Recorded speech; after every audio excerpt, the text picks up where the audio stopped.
Olá, tudo bem? Eu vim fazer hoje esse programa pontuando aqui, motivado por uma reportagem, mais uma reportagem, vista na mesma revista do programa passado, Pontuando Especial. Esse eu vou chamar de Metas da Ciência ou Pesquisa de Ciências. O que eu quero dizer com isso? Me interessa, e eu acho que interessa a todas as pessoas que pesquisam, que estudam ou que gostam da área da ciência e principalmente os que gostam de progresso, avaliar e analisar o que está acontecendo com a ciência no país. E eu trouxe aqui três reportagens diferentes, eu pretendo que o vídeo não fique muito longo. Três reportagens diferentes, uma delas eu vou falar apenas um pedaço dele, mas para que a gente possa entender o seguinte: pesquisa é uma coisa que necessita investimento, ciência é uma coisa importante no nosso dia a dia. E hoje em dia parece que existe um certo combate à ideia da ciência. Ora, a ciência ela não é definitiva assunto por assunto. Por quê? Porque a própria ciência se revê e conclui por outras coisas e se amplia em conhecimento. O que não significa que ela se perca, ao contrário, nós temos um acumulado de ciência desde que o mundo se tornou tecnológico e na Idade da Pedra, quando se descobriu o fogo, aquilo ali já era tecnologia, quando se descobriu a roda, já era tecnologia. O mundo sempre foi, parcamente ou essencialmente, ou sempre procurou na ciência, tecnologia e formas de superação, inclusive no nosso enfrentamento e na nossa convivência com a natureza. Bom, a parte os problemas que nós causamos na natureza, o fato é que nós sempre fomos seres tecnológicos e isso nos distingue dos animais. Nós temos consciência da nossa existência, nós temos consciência de civilização, a gente vive em agrupamentos, esses agrupamentos vieram se desenvolvendo e hoje nós chegamos num momento histórico que, avaliados daqui a alguns anos, vai ser um dos maiores saltos tecnológicos que nós temos em poucos anos. O mundo cresceu muito em 400 anos em termos de tecnologia, muito mais nos últimos 6 anos, muito mais nos últimos 30 anos e vertiginosamente nos últimos 5 anos. Então, as nossas conexões são muito grandes e as nossas capacidades e competências são demasiadas. Eu nem me sinto tão embasado para falar disso assim historicamente, mas a minha noção de pessoa que lê, que estuda, e principalmente ciência, até pela minha formação, é talvez tão, tão razoável quanto o ser humano mediano, que tem olhos de ver e ouvidos de ouvir, e percepção. Claro que existem muitos combates a algumas terminologias da ciência, algumas áreas da ciência, existe muito fake news, existe muita teoria conspiratória, mas isso tudo é bobagem. Existe também uma questão politizada, uma questão, como eu vou dizer, de polo a polo, né? Polarização política, que às vezes vê na ciência inimiga, vê a ciência como inimiga. E isso tudo é uma bobagem. Nós somos seres tecnológicos, nós somos seres científicos. Ah, nós somos religiosos, tá, mas a religião não se opõe à ciência. Eu não vejo dessa forma. Não há necessidade que seja assim. A religião é uma questão de crença, em alguns casos de dogmas, né? Coisa que eu até não concordo tanto, mas uma coisa não influi sobre a outra. Então, sem mais delongas, eu vou passar a primeira leitura aqui, que diz o seguinte: para alavancar o crescimento da economia, investimento público é fundamental em áreas como infraestrutura, educação e saúde. A iniciativa privada vem direcionando recursos em áreas de rentabilidade alta e imediata. Agilidade e melhor gestão dos recursos são necessidades prementes para que o planejamento em áreas sensíveis possa ser feito com eficácia. Esse texto, ele é de Marcel Gomes, de 2012. Olha só, 2012. Caso queira impulsionar o crescimento da economia brasileira e manter o atual desenvolvimento, ciclo de desenvolvimento, o governo federal, ele se reportando à época, já sabe que precisa mexer em uma variável chave para essa expansão, a taxa de investimento. Ele está falando de investimento governamental. Na casa de 18,7% do produto interno bruto daquele ano de 2012, nós estamos em 2023, então, na casa dos 18,7% do produto interno bruto, ou PIB, do primeiro trimestre de 2012, esse percentual vem em ascensão desde 2013, naquele período de governança daquela época, quando marcava 15,3% em 2003, de acordo com o Instituto Brasileiro de Geografia e Estatística, o conhecido IBGE. É verdade que houve pequenos soluços em 2005, 2009, 2011, e talvez haja outro agora em 2012, mas nenhum com intensidade suficiente para ameaçar a mudança do patamar desta variável. Isso é uma boa notícia? Sim, isso é uma boa notícia. Quanto maiores os investimentos de uma economia, maiores os gastos das empresas com aquisição de bens de capital. São máquinas, equipamentos, materiais de construção que servem para produzir outros bens. Economias com elevada produção e expansão econômica, como o caso da China, por exemplo, possuem a taxa de investimento na forma de valores acima de 40% do PIB. Bom, o que eu estou querendo dizer? Por que eu estou lendo isso? Eu estou dizendo o seguinte: quem tem capacidade de investimento em larga escala é o Estado. O programa da NASA, por exemplo, que fez grandes descobertas e gerou tecnologia, foi todo ele feito pelo Estado. Nós devemos muito do que temos hoje em dia de conhecimento tecnológico na área da Big Data, dos computadores, das redes de computadores, aos investimentos, por exemplo, como programas da NASA, entre outros, na América do Norte e em outros lugares do mundo, na própria China e em outros países do mundo. Como eu disse, eu não tenho conhecimento profundo a respeito do histórico dessas questões, mas o meu conhecimento ele está acima do senso comum pelas leituras que todos nós podemos fazer, pelos benefícios que hoje em dia nós temos, que é a internet. A internet traz muita informação errada, mas se você só for um bom pesquisador, tiver uma noção razoável, você consegue realçar sites é, que possam muni-lo de conhecimento razoável e bem embasado. Esse aqui, por exemplo, eu estou lendo no IPEA, tá? E essa reportagem chama-se Desafio do Desenvolvimento, a revista de informações e debates do Instituto de Pesquisa Econômica Aplicada, que é o IPEA. Bom, agora vamos passar a um outro aqui, o Jornal da USP. Jornal da USP, de 24 de 5 de 2019, uma reportagem de Luísa Acaires. Luísa Acaires. Ele diz o seguinte: nos países desenvolvidos, o dinheiro que financia a ciência na universidade é público. Ele está falando da ciência na universidade.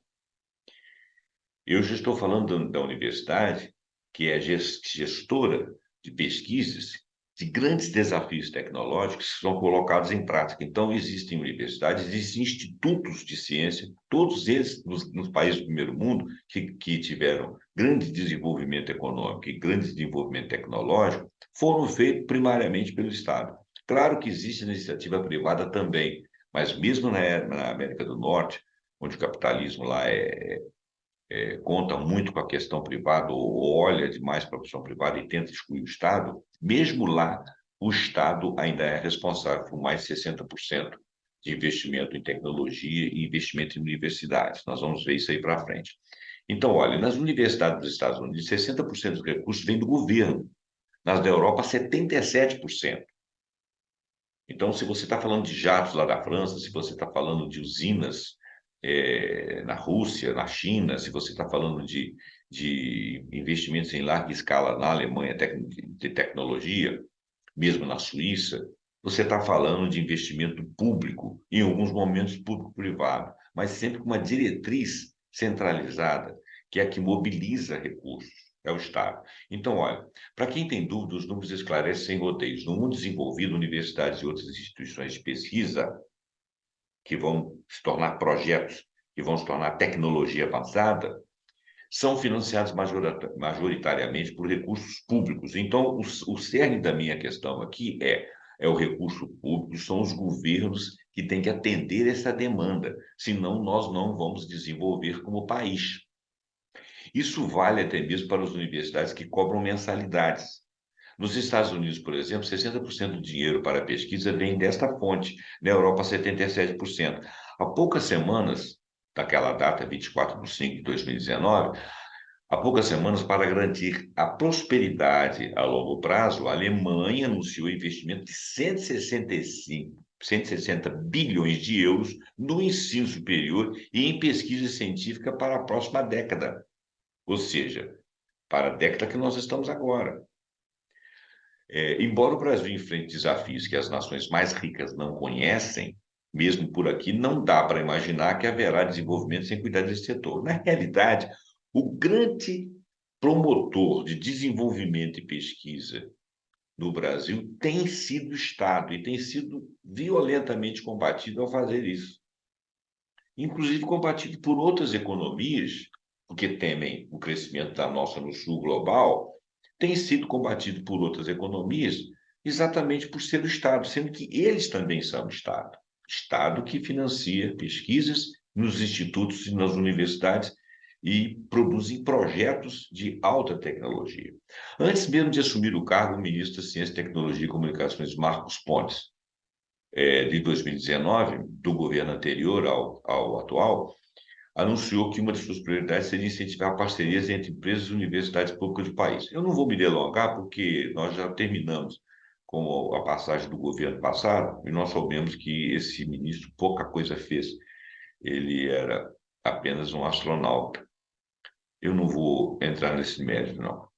O reitor da Universidade da USP, Farhan Agopian, afirmou que estudos já feitos na instituição mostram que o dinheiro vindo das eventuais mensalidades não chegariam a 8% do orçamento. Teve uma época aí que falaram assim, as pessoas preferem pagar a universidade para ter uma universidade de qualidade. Mentira, ninguém prefere pagar a universidade. A classe média sempre se locupletou com a universidade. E o fez bem. E o fez bem. O problema era que estava jogado ao ostracismo algumas mentes brilhantes das classes mais baixas, que teriam direito a oportunidades também. Essa é outra discussão que entra em questões de pensamento político, que eu não quero entrar, porque eu acho que o termo de igualdade de acesso deve ser para todos, e isso aí vai entrar em questões políticas. Mas se você pagar a universidade, as mensalidades não chegariam a 8% do orçamento, porque é muito dinheiro. Uma universidade de pesquisa é cara, disse ao jornal Estado de São Paulo. Para Mauro Bertotti, professor do Instituto de Química da USP, essas instituições requerem vultuosos recursos para cumprir suas funções, pois elas geralmente mantêm hospitais universitários e museus, executam numerosos serviços de extensão, formam elite de professores do país e nelas são desenvolvidas pesquisas que dependem de insumos e equipamentos sofisticados. Assim, o ensino básico não pode ser comparado com o ensino superior. Obviamente. Quantos recursos você precisa para implementar o ensino básico? Quantos que você precisa para o ensino superior, considerando toda a gama de conhecimento? A amplitude das ações desenvolvidas em uma universidade pública é infinitamente maior do que as praticadas na escola básica e também pelas privadas, porque as privadas querem lucro, embora muitas privadas no mundo afora tenham feito investimentos, né? Tem sido feito investimentos em universidades privadas. A amplitude das ações desenvolvidas na universidade pública é infinitamente maior do que as praticadas, por exemplo, numa escola básica, restritas ao ensino. Isso explica por que o cálculo total de recursos por aluno é uma falácia. Otaviano Helene, professor do Instituto de Física da USP também, que há vários anos acompanha as políticas universitárias pelo mundo, diz ser impossível para as maiores universidades financiar o grosso do seu orçamento com mensalidades, fundos de endowment e outros recursos privados, como fazem algumas poucas e pequenas instituições nos Estados Unidos, como Harvard. Olha bem, Harvard tem 6.700 alunos na graduação privada. A USP tem 59 mil na graduação. A Harvard é de ponta, mas é uma elite que pode pagar 6.700 alunos só que ela serve. Que desdobramento vai dar isso? Já faz muito. Nós fazemos muito mais com esse investimento na USP. Nós temos centro de excelência no Brasil. USP, Unicamp e várias outras. As pessoas acham que Harvard pode servir de modelo, mas Harvard é uma exceção, mesmo nos Estados Unidos. Ela é uma universidade pequena e privada. As grandes universidades públicas americanas têm centenas de milhares de alunos, como as nossas. Assim como Yale, Stanford, Universidade da Pensilvânia, no Nordeste americano, todas pequenas, privadas e com finalidades muito específicas. Aqui parece que queremos imitar as exceções. Por que imitar as exceções? O nosso projeto está melhor e calcado em exitosos exemplos em outros países, países desenvolvidos, países do primeiro mundo. Ele chama atenção também para a relevância da educação superior mantida pelo governo nos Estados Unidos. De acordo com os dados de 2016 da Organização das Nações Unidas para a Educação, Ciência e Cultura, a Unesco, 73% dos estudantes de nível superior norte-americanos estão matriculados em universidades públicas. Eu acho que eu estou provando a minha tese, tá? Bom, vamos lá. Agora nós vamos falar da universidade, no site da Universidade de Goiás. Baixo investimento em ciência e tecnologia eleva a desigualdade social. Isso é uma matéria de 17 de junho de 2020, ok? Escrita aqui por Versana Carvalho. Convidados do Simpósio de Ciência, Arte e Educação em tempo de pandemia, nós estávamos em plena pandemia em 2020, questionaram nações pré-concebidas como a ineficiência e o papel do Estado. Nações não, desculpa. Vou ler de novo. Convidados no Simpósio Ciência, Arte e Educação em Tempo de Pandemia questionaram noções pré-concebidas como a ineficiência e o papel do Estado. Não, o Estado tem sido eficiente. Quem criou a Petrobras, desenvolveu a Petrobras, reinvestiu lucros e fez grandes descobertas do petróleo no Brasil, no subsolo, foi o Estado. Muito depois se vendeu as ações de captação de valor, mas essas ações elas só servem para especulação financeira de quem as compra, porque todo investimento, o grosso do investimento foi feito com o papel do Estado. O Simpósio Ciência, Arte e Educação em Tempo de Pandemia ficou encerrado na terça-feira, 16/6 daquele ano, com o papel Ciência, Tecnologia e Desenvolvimento, o papel do Estado como presidente da Sociedade Brasileira para o Progresso da Ciência, SBPC, e o Deu Castro Moreira, economista Eduardo Moreira, professor das Fundações Getúlio Vargas, FGV, Paulo Sérgio de Oliveira Simões Gala, é o Paulo Gala, o moderador foi o pró-reitor de Pesquisa e Inovação da Universidade de Goiás, Gesiel Carvalho. Os pareceres que essas pessoas, Eduardo Moreira, Ideu e Paulo Gala vão dar aqui é muito interessante. O professor Ideu foi o primeiro painelista da noite a trazer dados históricos sobre ciência no Brasil, especialmente de 30 anos até o presente, papel do Estado, perspectiva e desafios para o futuro. Né? A ciência brasileira avançou muito nas últimas décadas, mas vivemos um momento difícil e temos que planejar o que faremos no momento pós-pandemia, comenta ele. Momento esse que chegou agora. Por isso que eu estou aqui falando. O pesquisador apresentou dados que mostram o desenvolvimento da ciência brasileira em números, como o crescimento da pós-graduação, que atualmente no Brasil forma cerca de 20 mil doutores e mais de 60 mil mestres, e a conquista do Brasil em 11º lugar no ranking de produtividade científica, quantidade de trabalhos publicados, como resultado de investimentos continuados do Estado na pesquisa científica, governo atrás de governo. Isso aqui tem uma inércia de desenvolvimento que os governos só conseguem incentivar, não conseguem estabilizar. O governo passado tirou muita verba de pesquisa, tirou muita verba de universidade pública. Isso é um erro. Vamos ver se nós consertamos isso. Nós, sociedade brasileira, não é partido tal, partido fulano de tal, presidente tal, não. Essas pessoas, por mais ilustres que sejam, estão a serviço do nosso Estado. Quem que é o dono? Nós somos os donos. Então, nós temos que ter essa consciência e não ficar seguindo cabeça de gente que fala contra nós, tentando nos levar no bico. A mídia vive dizendo que o Estado é ineficiente, que o Estado não, o Estado do Brasil tem sido grande salvador. À medida que você tira o Estado, você tira competência. Tem sido assim. O investimento feito por meio das agências de fomento, como o Conselho Nacional de Desenvolvimento Científico e Tecnológico, CNPq, Coordenação de Aperfeiçoamento de Pessoal de Nível Superior, a CAPES, financiadora de estudos e projetos FINEP, fundações de apoio à pesquisa FAPES, instituições federais de ensino IFES e instituições de ciência e tecnologia ICTs, espalhadas pelo país, são os grandes agentes. Tem sido. Um dos desafios é aumentar o impacto da ciência brasileira e também melhorar a conexão dela com a inovação tecnológica e social. Esse é um papel fundamental da ciência no mundo todo. Outro desafio é ampliar o acesso brasileiro ao ensino superior à pós-graduação. Eu diria, acrescentando a fala dele, dar oportunidade de grandes mentes de vários estratos sociais chegarem à universidade pública.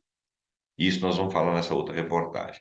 E o Deu também mostrou o retorno do investimento da ciência e tecnologia, CIT, que já foi proporcionado no Brasil em diversas áreas, como agricultura tropical, exploração de petróleo em águas profundas, o pré-sal, que nós detemos 98% do pré-sal do mundo, 98% da tecnologia, outra tecnologia de 2%, quem tem a Noruega, e nós já ultrapassamos. Então, aí vendendo a Petrobras, tem um elefante branco, Jesus do céu. Forte presença no mercado internacional em saúde pública, nós tivemos até então. A ciência brasileira tem sido essencial para a economia e a sociedade pode fazer muito mais. Nós teremos muito mais condições se tivermos políticas públicas adequadas e continuadas para dar retorno muito maiores para a sociedade. Bom, agora nós vamos falar de Eduardo Moreira. O Eduardo Moreira observa, segundo alguns índices, o Brasil é o país democrático mais desigual do mundo, onde 1% dos mais ricos concentra a maior parte da renda. Ele também fala da situação dos Estados Unidos na América, uma das maiores economias do mundo, e que mesmo assim não integra a lista de 10 países com melhor sistema de educação, saúde e segurança, melhor índice de desenvolvimento humano IDH e menor corrupção do mundo, apesar de ser o país mais desenvolvido do mundo, ter o maior PIB do mundo. Por quê? Porque existe uma concentração de riqueza muito grande. Lá se criou muito bolsões de miséria por questões ideológicas. Enquanto nos países de DH elevado, a desigualdade econômica é bem menor. Tá certo? Para o economista, o investimento em ciência e tecnologia pelo Estado é uma das formas de fazer dinheiro chegar a uma parcela da população que não é composta de pessoas ricas. São os medianos, nós, classe média média, classe média baixa, mesmo a classe média alta, né? Se você monta uma clínica hoje em dia, como é que você vai comprar aqueles equipamentos? O dinheiro que chega aos professores, pesquisadores, cientistas que vão gastá-lo e esse recurso que vai circular na economia vai deixar um legado de grande importância que é o conhecimento. A única coisa que nos diferencia das outras espécies que habitam a Terra é que a espécie humana não começa do zero novamente, recomeça onde a geração anterior parou. Começamos de onde nossos pais pararam. Quando temos essa ciência dentro de casa, não deixamos mais que elas fujam do país. Nós estamos aí exportando cérebro aí à medida que a gente, por exemplo, nós perdemos, por causa da Operação Lava Jato, nós perdemos o trabalho de 30 empreiteiras de grande porte que faziam obras no mundo inteiro.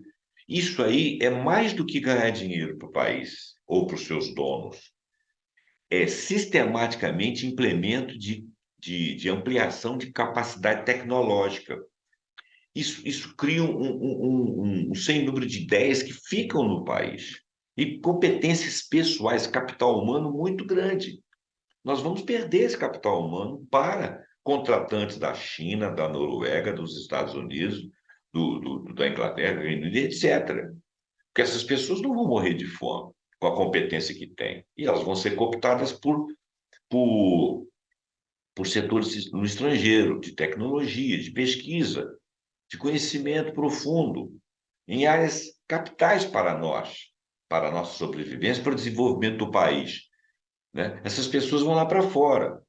A Lava Jato foi lá e acabou com 30 empreiteiros, um bando de corruptos. Poxa, tira a diretoria, toca a empresa e depois, se for o caso, elege uma proprietaria, uma diretoria privada. Fizeram isso com a Enron, lá nos Estados Unidos, fizeram isso com a GM, que a GM até hoje fruto de corrupção, até hoje a GM ainda é do Estado nos Estados Unidos. Eles não deixaram a GM acabar. Claro, e nós não, nós mandamos o Deprete, tá tudo ladrão, não. Tecnologia e desigualdade. O terceiro painelista, economista, professor da Fundação Getúlio Vargas, o Paulo Gala, é um economista, destaca que os países mais ricos do mundo são aqueles que têm ciência mais desenvolvida. Claro, óbvio, que dominam a fronteira tecnológica, são capazes de produzir bens e serviços mais sofisticados do mundo, e que é pior, vendem para nós produto pronto e acabado. E nós gastamos dólares das nossas commodities conquistadas a duras penas para comprar, né? A gente não precisa de ter aqui refinaria de petróleo que valoriza o preço do petróleo. Não, a gente pode só exportar commodities de petróleo cru. Ora, bolas. Quando se pensa nos países que estão, de fato, na fronteira tecnológica, são também os menos desiguais. O que significa que ciência, tecnologia e baixa desigualdade caminham juntos. Ciência, tecnologia e baixa desigualdade caminham juntos, afirma Paulo Gala, economista. Na avaliação desse pesquisador, no Brasil falta ciência, tecnologia e desenvolvimento econômico, o que explica o fato do Brasil ser um país pobre e desigual e um país do terceiro mundo.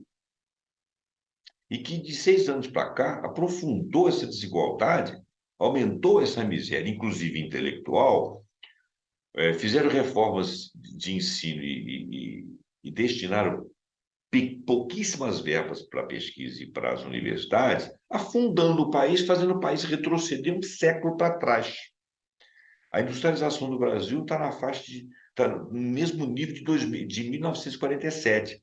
E as leis trabalhistas voltaram a 1937, o que aumenta o abismo da desigualdade.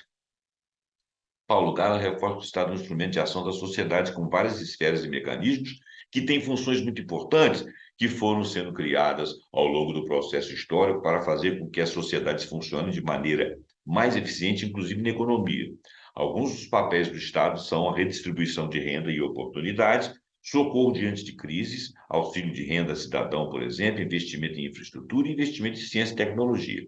O convidado ressalta que a luta pela ciência e pela tecnologia é muito importante e que também é uma luta pelo desenvolvimento econômico, pela qualidade de vida no sentido da redução de desigualdades. A ciência econômica tem mostrado cada vez mais em seus últimos estudos empíricos que não há redução de desigualdade sem domínio tecnológico.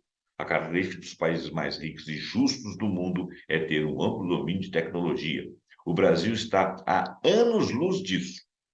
Não por falta de recursos. Os recursos existem. O problema é a destinação do recurso, principalmente quando você tem alguém combatendo o tempo todo o Estado. O Estado é ineficiente, né? O Estado faz uma Eletrobras que corre o mundo, o Brasil todo, nós vendemos ela por menos de 1/10 de seu valor de mercado, que nem é o valor de fato dela. Nós vendemos por 17 bilhões, com uma estrutura de tópicos ali em que um dos ministros do TCU, discursando, disse que era totalmente impróprio, haviam vários itens desconexos e mal elididos ali na condução da venda, e ela foi processada. Por quê? Porque interessa o estrangeiro, né? Agora que nós vamos ter mais fogão a gás, o fogão vai ser elétrico, agora que o carro não vai ser gasolina, vai ser elétrico, por questões ambientais, agora que nós vamos precisar de, de, de, de, de de muita energia para poder tocar um produto que tem que desenvolver. Se você quiser reindustrializar, você precisa de energia. Nós vendemos as companhias de energia.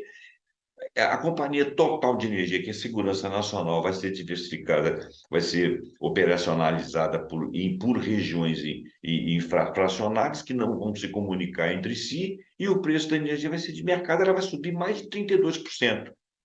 Qual a vantagem? É o Estado ineficiente. Ineficiente é quem teve esse pensamento, ou desonesto, né? Bom, vamos parar de falar disso, agora nós vamos falar das reportagens, que mais uma vez eu vou até exibir a revista aqui, já que eu estou utilizando. Super interessante, ele tem várias reportagens, uma delas foi a do passado. A pergunta aqui é: como salvar a ciência no Brasil?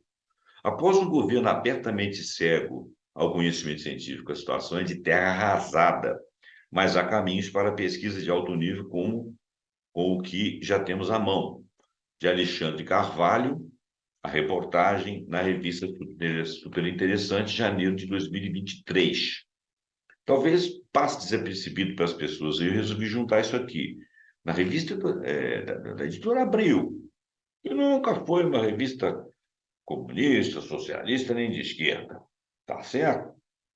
A primeira pergunta que eu faço para o candidato a um mestrado aqui é: seus pais podem te sustentar? Explica em tom de desabafo o vice-diretor do Museu de Zoologia da USP, Luiz Fábio Silveira. Digo isso logo de cara, porque eles não vão conseguir pagar o aluguel de uma kitnet no Ipiranga, que é o bairro onde fica o museu, por menos de R$ 1.000 por mês. Como vou chamar esse cara para ficar 2 dias fazendo uma tese qualificando para ser um multiplicador da zoologia, tendo que sobreviver com R$ 500 mensais na cidade de São Paulo? Essa conta de Luiz Flávio se refere ao valor da Bolsa Federal para o mestrado no país, que é de R$ 1.500, um tiquinho a mais do que o salário mínimo, que é 1.302, e agora vai evoluir um bocadinho. Recentemente, esse cientista, que também é orientador de alunos de mestrado e doutorado, recebeu o contato de um estudante da ilha de Marajó, no Pará. O rapaz, interessado em se especializar em estudos de aves, queria fazer mestrado com ele em São Paulo. Mas Silveira foi franco. Desaconselhou a se mudar para a capital paulista, pelas razões do parágrafo anterior. Claro, ele está sendo prático. Você vai vir aí para morrer de fome aqui e não conseguir exercer o seu papel? Claro que não. As agências de fomento à pesquisa exigem dedicação exclusiva, obviamente. Você não pode arrumar um emprego para fechar as contas. E nem daria. De que jeito que você vai escrever uma tese depois de 8 horas de um expediente cansativo em São Paulo? Então, só aqueles 1.500 mesmo que você vai receber. Para um doutorando ou para um doutorado, as coisas não melhoram muito. São R$ 700 a mais que esses 1.500, ou seja, 2.200. A precarização extrema da situação dos pesquisadores no Brasil não teve início no governo que terminou agora, em 31 de dezembro. Ela é antiga quanto às primeiras iniciativas de se fazer ciência séria por aqui. Mas, para nos limitar ao período mais recente, as bolsas para a elite do pensamento científico do país estão com seus valores congelados desde 2013.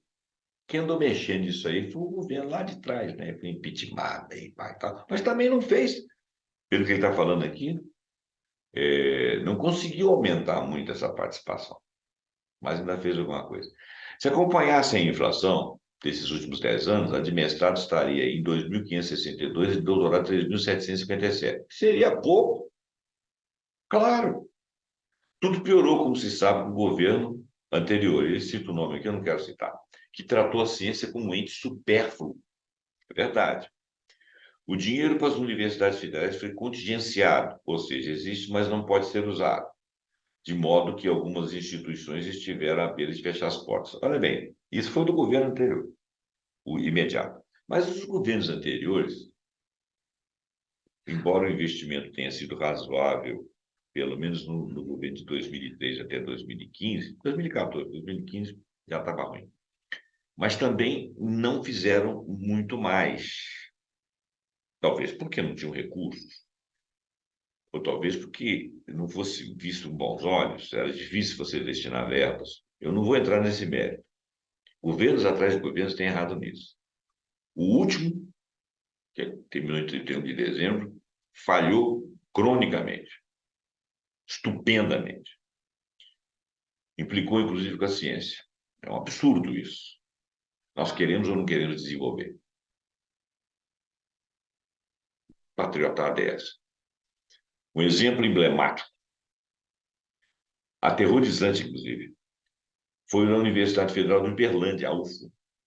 Com mais de 12 milhões bloqueados ou cortados em menos de 6 meses, a instituição se viu no fim de novembro de 2022 com R$ 71 na conta para pagamento de funcionários terceirizados e despesas de serviços. A situação chegou a esse ponto. Em 28 de novembro, o MEC reteve 344 milhões que seriam destinados às universidades e institutos federais.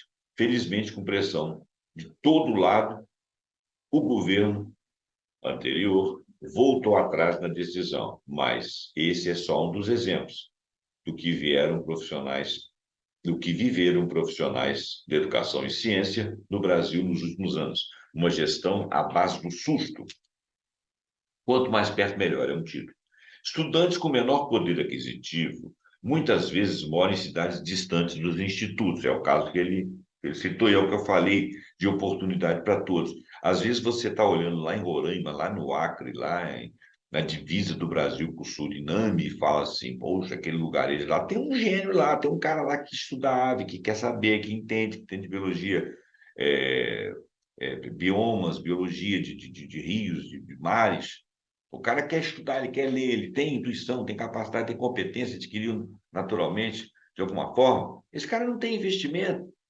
Então ele diz o seguinte: estudantes com menor poder aquisitivo muitas vezes moram em cidades distantes dos institutos, também nas periferias das grandes cidades. E essa questão da distância se solucionar é uma das possibilidades de melhorar a pesquisa científica sem que uma fortuna caia do céu. E não menos importante, resolver um problema socioeconômico a longo prazo. Se o Estado for fortalecer as universidades que em outras gestões do próprio governo atual criaram fora do eixo Rio-São Paulo, o estudante que vive próximo não precisará mudar de cidade. Se você fizer investimento, por exemplo, lá na Paraíba, lá em Manaus, lá em Rio Branco, lá em Roraima, no estado, em outras cidades, etc., São Luís e tal, e Macapá, Amapá, etc., não precisará de mudar de cidade, certo? Caso more com os pais, por exemplo, terá a chance de sobreviver com a bolsa sem fazer novas despesas. Você recebe a bolsa, fica só estudando, seus pais estão morando lá, você vive na casa dos seus pais, vai passar fome. Dessa forma, esses potenciais pesquisadores teriam a chance de concluir suas pós-graduações e sair para trabalhar em empresas que dependem da inovação para se manter competitivas por bons salários. E isso transformaria a condição econômica de suas famílias, criando um círculo virtuoso. Ainda nessa linha, uma opção é que as agências federais de fomento, CNPq e CAPES, incentivem mais projetos locais, além de minimizar os custos de deslocamento de pesquisadores até os grandes centros, isso otimizaria a coleta de dados. Torna-se possível que eles sejam amostrados de forma contínua, viabilizando estudos de maior dimensão no futuro. Outra ideia, para se ter investimento sem esperar um milagre, é cobrar de fato multas ambientais e, e então repassar parte desse dinheiro ao CNPq, de modo a explorar a biodiversidade do Brasil em pesquisas científicas, capazes de gerar novos remédios. Por exemplo, em novembro, para se ter uma ideia, novembro passado, 2022, o IBAMA calculava em 16,2 bilhões as multas ainda não pagas por desmatamento, queimadas e transporte ilegal de madeira. Além do prejuízo ambiental cessado, unido com a multa, esse dinheiro ainda iria para pesquisa científica, pesquisa, por exemplo, na biodiversidade. Iniciativa privada, um outro título. O fomento à ciência também não pode ignorar as parcerias público-privadas. Ninguém tem nada contra o privado. A lei do bem, entre aspas, de 2005, ampliada em 2007 pela Lei 11.487, trata da isenção fiscal para empresas que atuam em conjunto com instituições científicas na área de tecnologia, em conjunto, na parceria. É imposto se transformando em dinheiro para pesquisadores de insumos de laboratório. As evidências apontam que onde há mais dinheiro privado do que dependência dos humores de um governante da vez, brota mais investimento para a ciência. O Estado de São Paulo, o mais industrializado e tem sido bastante inovador, é o único em que empresas investem mais do que o governo em pesquisa, 63% total. Eu nem sabia disso, muito bacana saber disso. Eu não estou fazendo opção por ser o Estado. É que normalmente a empresa privada vira, o objetivo é lucro, e ela deixa de pensar no social. Mas nesse nível aqui, o investimento público-privado e o privado se sobressaiu com 63% do total das pesquisas e dos investimentos em pesquisas e inovação, acaba que indiretamente ela tem o seu lucro e proporciona um desenvolvimento à sociedade, o que é bom para a sociedade. Então, isso tem que ser incentivado. Ou seja, há caminhos que independem do Brasil sair logo do lamaçal econômico no qual já afunda desde 2015, quando o país entrou na maior recessão de sua história e não conseguiu emergir de volta. Ainda assim, o reajuste das bolsas é incontornável, obviamente, as bolsas aqui, né? Que ele falou antes. Em seu discurso de posse com a nova ministra da Ciência, Tecnologia e Inovações, Luciana Santos, ela destacou essa necessidade. Ela disse: as bolsas de pesquisa não podem ser tratadas como esmola, mas como um investimento no futuro do país, afirmou. Isso, gente, não é ideológico, isso é um fato que pode ser estudado à luz da própria ciência. Quem coloca isso aí no setor da ideologia é quem quer nos convencer de que o nosso Estado não deve investir em cérebros e pesquisas e pessoas e sociedades, porque não nos quer vendo crescer. Porque crescer nós vamos competir com os grandes tubarões do mundo. E isso não é teoria da conspiração. Isso é jogada política, estratégia geopolítica. Nós temos que fazer pelo nosso lado, não temos que nos alinhar a ninguém. Que nós temos? Quem que nós somos? Como é que nós desenvolvemos? Como é que nós podemos continuar desenvolvendo? Essa é a nossa meta. São fatos, não são ideologias. Disse ainda que vai recompor o orçamento da ciência em articulação com o Congresso. Ela, né? A tal de Luciana Santos. Uma das principais iniciativas, segundo ela, será revogar a medida provisória editada pelo governo anterior, que eu vou evitar de falar o nome, em agosto, que limitava o uso de recursos do Fundo Nacional de Desenvolvimento Científico e Tecnológico, FNDCT, enfatizando que vivemos um apagão de financiamentos na ciência brasileira. Ela usou como exemplo justamente os recursos para esse fundo. Foram reduzidos 5 bilhões em 2010, que era 2010, eram 5 bilhões. Ao longo dos anos foram reduzidos para 2021, 500 milhões. De 5 bilhões para 500 milhões. Qual país que em uma década sobrevive a isso? Seriam aplicados no desenvolvimento da produção de medicamentos e vacinas e em pesquisas sobre tratamento de doenças como câncer. Se isso aqui fosse investido em vacinas, e nós somos expertos nisso aí, nós temos centros de pesquisa, se houvesse investimento nesses 10 anos em vacina, nós não estaríamos comprando vacina, nós estaríamos vendendo vacina. Isso é dinheiro para o país. Seria um investimento de monta. Se uma grande expansão, se uma grande expansão das verbas para a ciência realmente cabe ao orçamento, no orçamento e na realidade econômica que o país vive nesse momento, é outra conversa. Será que não cabe? Eu acho que isso é um remanejamento. Mas o fato é, só com investimentos firmes e inteligentes na área, o Brasil terá como um dia pleitear uma vaga nos países desenvolvidos. Então, é o Estado que eu fomento, seja fazendo parceria, seja incentivando o setor privado, direcionando, fazendo uma planificação, seja buscando esse capital em si mesmo e investindo. Seja fazendo parceria com empresas de outros lugares, de outros países, mas que possam trazer e deixar a tecnologia aqui. Nós temos que vencer essa etapa. Nós temos que sair dessa burrice. Nós somos o único país rico do mundo. Por quê? Petróleo, água, biodiversidade, subsolo riquíssimo, nióbio. Nióbio não é tão grande quanto eles falam, mas nióbio, e só nós é que temos nióbio praticamente. Entre o terras raras, é, é, material atômico, etc. Capacidade e competência desenvolvemos bastante tecnologicamente. Então, eu acho que chegou a hora de nós começarmos a entender que é preciso exigir dos nossos governantes que o dinheiro seja investido no capital humano, na pesquisa, nas universidades, e que as universidades aportem nas universidades. Primeiro que as universidades devem ser descentralizadas para que nós possamos fazer o aporte de capital humano de várias regiões no Brasil. O Brasil tem muitos cérebros. Não tem essa de que a raça é miscigenada, é híbrida, não, tudo bobagem, tudo mentira para manter a gente com complexo de vira-lata. Nós somos competentes, nós somos capacitados e já o provamos.